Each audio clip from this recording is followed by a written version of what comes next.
as to why Bernie is the best candidate for the Democrats. The first one is the issue which has been Bernie's centerpiece policy for probably 30 years, and that is Medicare for all. It is obscene and immoral for health insurance companies to make profits off the sickness of people and pay shareholders and executives millions of dollars while other people have no health coverage whatsoever. It is obscene. When you hear all these other candidates, like for example Mr. Buttigieg, Medicare for all for those who want it, there are some buzzwords I want you all to remember. These are what I call weasel words. In my profession, they're called weasel words. They are ways to avoid what's really going on. That's right. Weasel words in the context of Medicare for all. Equal access. What the hell does that mean? Universal coverage. Another weasel word. That means everyone's covered, but some buy health insurance for profit. Public option. That means there's a private option. Okay? It is time for the United States to join the rest of the industrialized world and provide health care for all of its citizens and residents, documented or undocumented. The people in other countries who have that system live longer, they are healthier than we are, and we're paying 10 times more for our health insurance than they do. So that's our first point. Second point is, Bernie is the most consistent of all the candidates on what his policies are. The man has been saying the same things for 30 years without wavering at all. He is regarded as the person with the highest integrity and the highest degree of honesty of all the candidates. And I don't even think that's disputable. We can count on Bernie to keep his word. When he says he's going to do something, if elected, he's going to do it. So that's our second point. Third point, Bernie has more individual donors than anybody.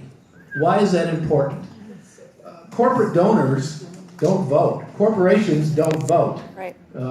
Unfortunately, under Citizens United, they are thought of to be people.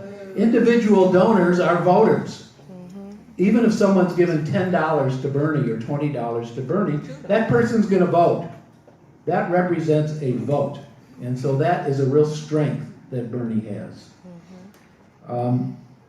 Trump got elected in some degree because people were just completely disgusted and disaffected by ordinary politics. And they wanted somebody from the outside. If Bernie is nominated, Bernie will get the disaffected Trump voters. People who want somebody who's an outsider and doesn't pander to the establishment. And he will get Trump voters, disaffected Trump voters. I don't believe a lot of these other candidates will. They're all in the mainstream. They're all, well, I won't say, all right, I'll just leave it at that. Whoever is nominated is going to have to stand toe-to-toe with Donald Trump on a debate stage. And there is nobody running for president better equipped and more able to debate Donald Trump than Bernie Sanders. That's right. Bernie will eviscerate Trump in a debate. Yeah. Next point. My wife and I, Susan, went to the Dem convention last weekend, was it? And I've been going for a long time. And I noticed that there were two candidates there out of all the presidential candidates. And Tulsi was there, Klobuchar was there, Bernie was there. She was there for a while. Yeah, Yes, she was. Yes, she was. Yes, she was on Saturday.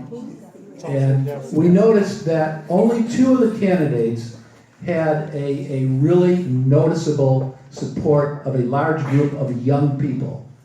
One of them was Andrew Yang, who I happen to like very much. I don't think it's his time, but I like him. And the other one is, of course, Bernie Sanders. Bernie Sanders has armies of young people. How do you explain that? How do you explain that? I think it's because all the other reasons that I mentioned. But Bernie will mobilize young people and Latinos are very strong for Bernie. So that's the last one. And the last point is, there is no candidate running for president who is a stronger fighter for climate change than Bernie Sanders.